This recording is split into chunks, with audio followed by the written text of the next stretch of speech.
This is a site called Bakoond, and I think it's something to do, the name is not something to do with a bakoond, an oven. Rather, it's to do with the shape of the coastline here. But there may have been a bakoond, who knows? And what we're looking at down over there, and there's an old roadway that leads from the end of the boardwalk just behind this foredune, and there's exposed, or there used to be exposed midden there, and this whole area is midden, which was not very deep, but it went back 5,500 years. And there's pottery at the top, so there's material which is younger than about 2,000 years ago. And Jason Orton, one of the local archaeologists, excavated here as part of a cultural resource management mitigation, and he found what we could see in the exposure, but he also made a comment that the very small back segments that occurred in his sample reminded him of the same size and type of quartz back segments that they find in the Makwaland. And I can add to that, they find that one of the students who did an excavation up at Elands Bay many years ago, he also found these tiny little crescents, we used to call them, segments, also made on quartz.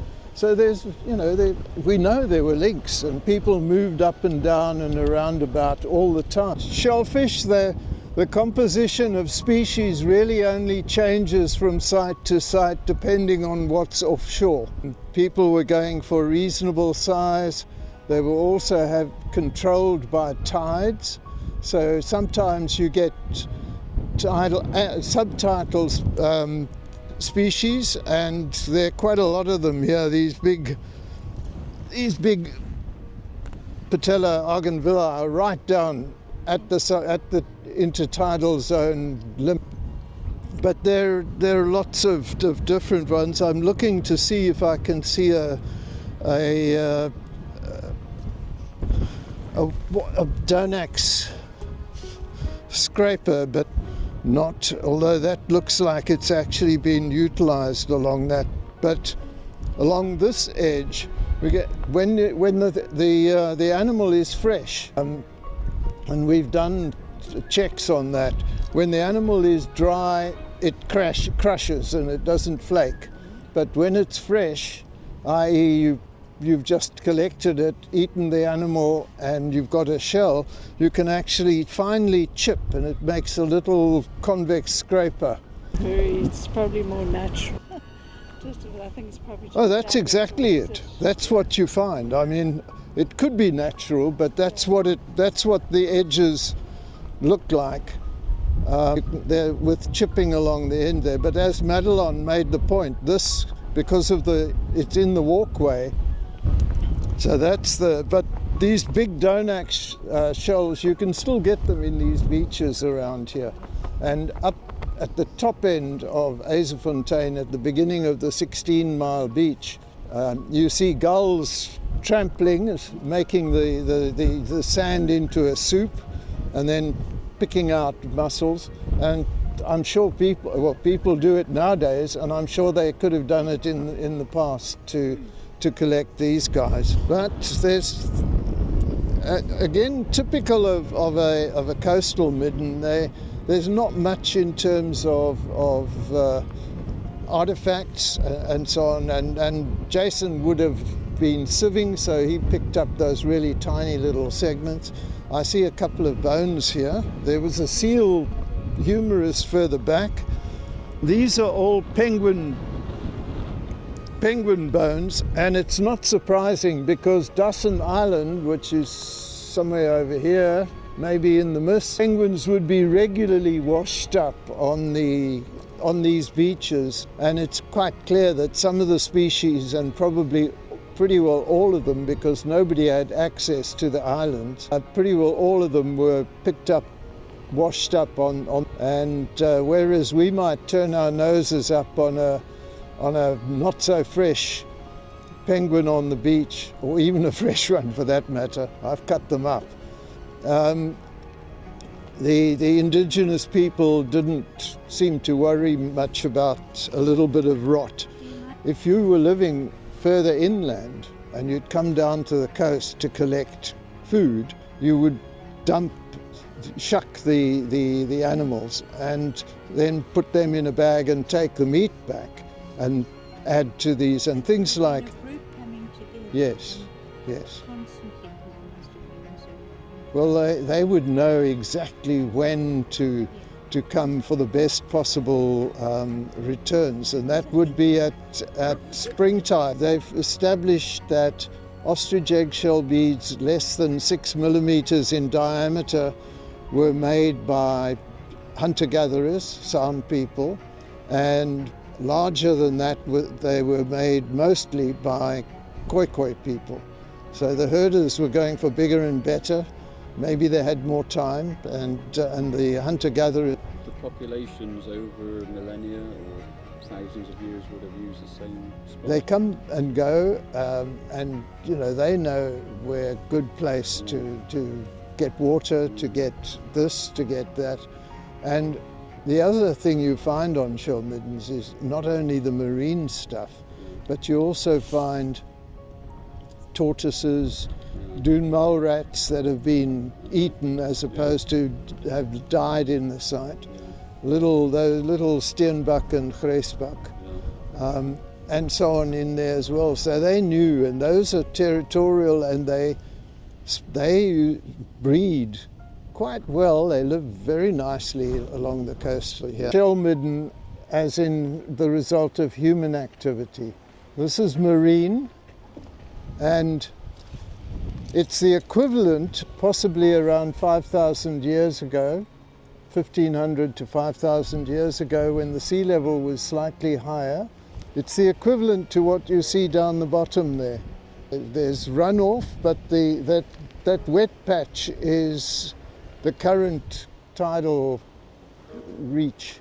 But if there are bones in here, there'll be seal bones and bits and pieces. No charcoal, no pottery, no artifacts, stone artifacts. And that, given it and its context, tells us that it's marine. And before the grass grew, you could actually see it tailing off up the top there. And so it's basically the result of a higher sea level. And that's the sort of thing we're going to see in the future. But it gives you a perspective on what happens. And next to the Yzerfontein Middle Stone Age site, there's an example of a storm surge which is sitting up at 5-6 meters. That was the previous high sea level 125,000 years ago. But when the sea level comes up, all the associated marine features come with it, and things like that. So yeah, but this is a very impressive. Some up the west coast, some of the what they call mega middens look very much like that. They're massive things, and the farmers used to excavate and truck out tons and tons of shells and then put them in their lime kilns, as we'll see on our way up. Perlman, which of course breaks up very quickly. So, but they're there, and I would think if somebody was to date them, that I know they're earlier. Some of them at least are earlier than 2000.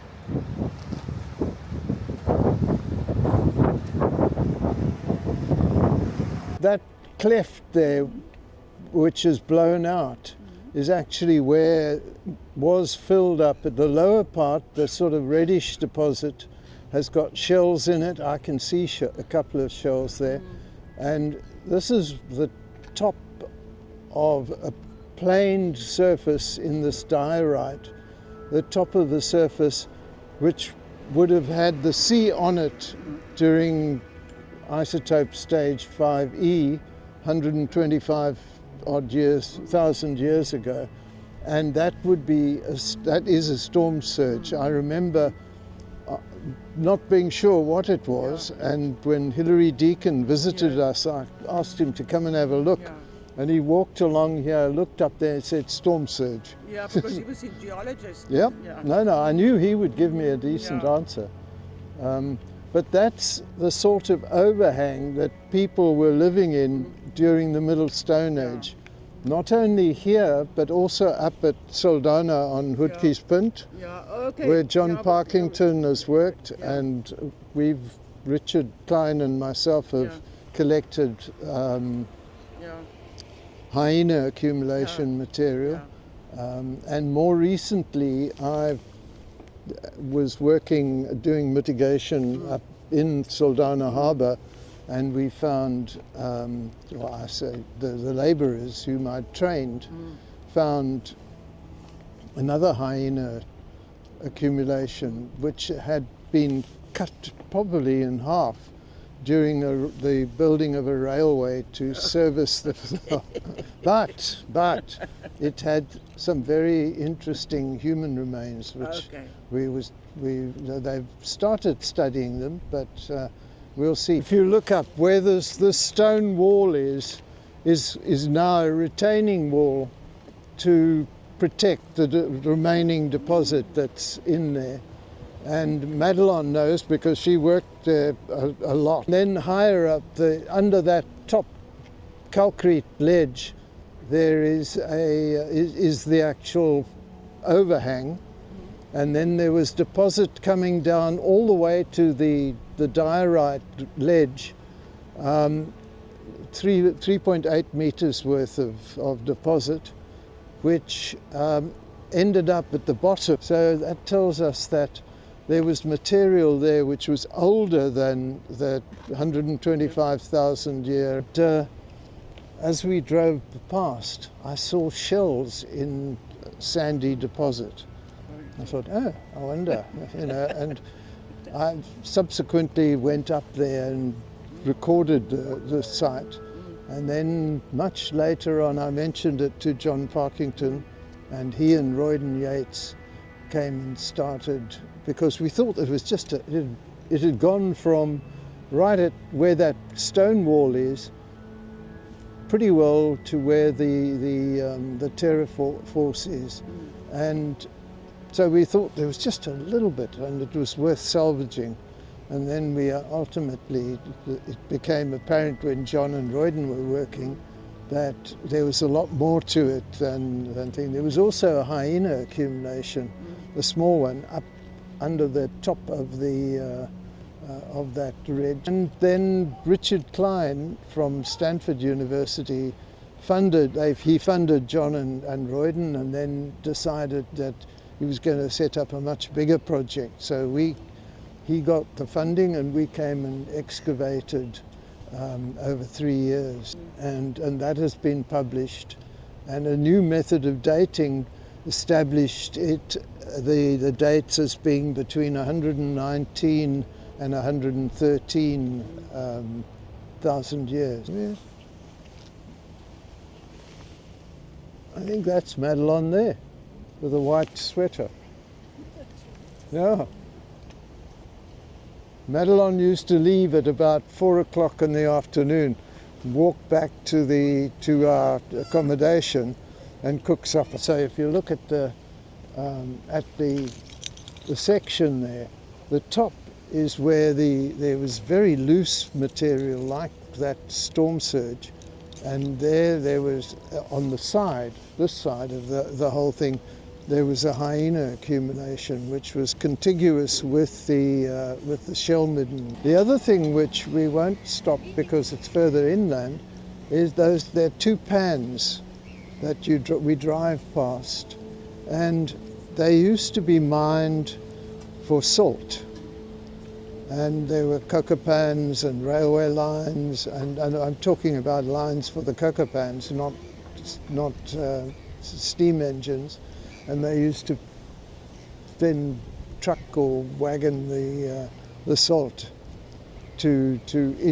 back to Cape Town and other parts. You can imagine how much shell goes into these.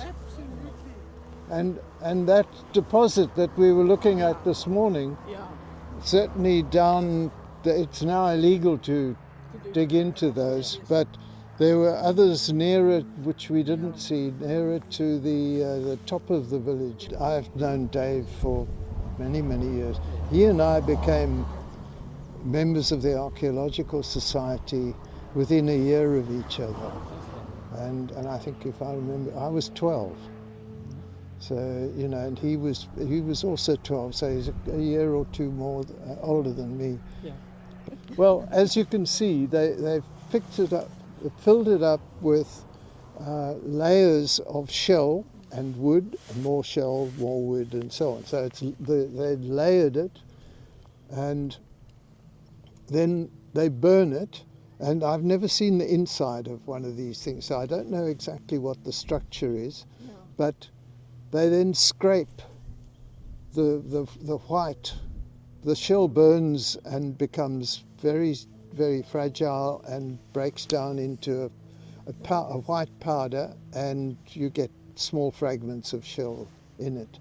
And some of the old Cape Dutch buildings have still got, well, they will still have mortar made from shells, and you can see the grey and white shells in the mortar. And then they'd light the thing, and it would do its burning part, and then they'd scrape the powder into this area here. This is a trough in which they would have had the next load of shell, which would have come from the beach on a cart or a wagon, and that's why they presumably built here because they're close to the better wood. But they were in operation going way back. Oh, okay. I mean, you know, into the 16th, because that was the way of getting lime. And so there would have been some of these around Cape Town, for instance. I hope you guys have enjoyed yourselves. We were already talking about, at some time, which the committee will deal with, going to Saldanha Bay. I used to take people here and Saldanha Bay, and it was a hell of a long day. But anyhow, thank you, and drive safely.